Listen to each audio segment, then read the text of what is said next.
What's up, y'all? It's your girl, Angelica Ross. Lene asked me to come and step in and shake shit up for a minute, so I'm gonna keep it black, but I'm gonna keep it brief. After the month we've been having, I just have one question to ask you. Do you want to get free or nah? I mean, you probably heard this a couple times, but do you really want to see liberation for all black people? Or do you want the privilege to create a spinoff of white supremacy, where black cisgender heteronormative men are supreme, and where black cishet women are almost as supreme, but just underneath them? You know your place. And the rest of us black, bisexual, lesbians, gays, trans people, non-binary folks, what? We don't count when we say Black Lives Matter? We've been doing a lot of championing about the human rights issues abroad, but right here at home, it's been a shame to watch black folks pin black issues against LGBTQ issues as if they're mutually exclusive, and they're not. As a black, trans, non-binary woman, I want freedom for all of us, and I want it now. My rights as a black trans woman do not need to come at the expense of the movement for black lives. In fact, folks like myself, Marsha P. Johnson, Audre Lorde, Bayard Rustin, Angela Davis, James Baldwin, and so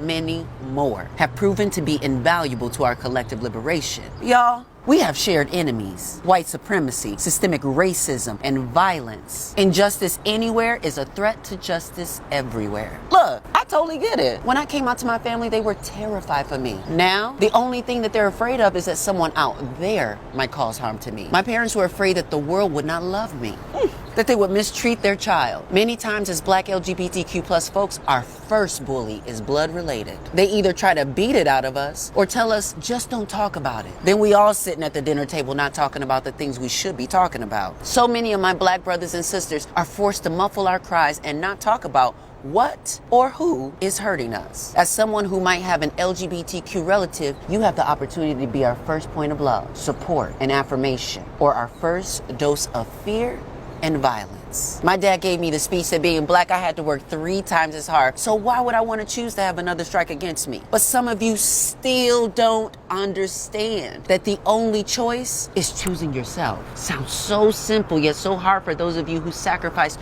your entire lives for someone else. You know you don't have to do that, right? Get your life, honey. But black people, and I'm talking to all of us, we got to start being better allies to each other. And we can start by listening to Maya Angelou when she says, believe us when we tell you who we are. This ain't no lifestyle choice. And in 2023, what still seems to be the problem? Is it cis? Do y'all hate that word that bad? Okay, fine. We don't have to use it. Now, I might be speaking for myself, but if it means actually progressing as a community, then we don't have to use the word trans either. I shouldn't have to even disclose my transness in non-intimate spaces, if that, because we live in a day, an age, where you should know that trans people exist. Make sure that you are someone who is making it safer for our black youth to just live and become their beautiful black selves. And listen, once we are truly on one accord with the fact that all black lives matter and have value, then I, Angelica Ross, give you full permission to crack all the jokes about us when you are in community with us. We do it all the time and read each other for blood. Sorry, I know some of y'all like to use our lingo but don't actually know what the things mean. So reading for blood would be like us as black folks say, down to the white meat. It's a euphemism for being read for filth. Well, anyway, my point is, being black doesn't automatically grant us community with each other. The admission price for community is accountability. You can't claim pride, honey, and membership to a community that you refuse to be accountable to. Ask Candace Owens.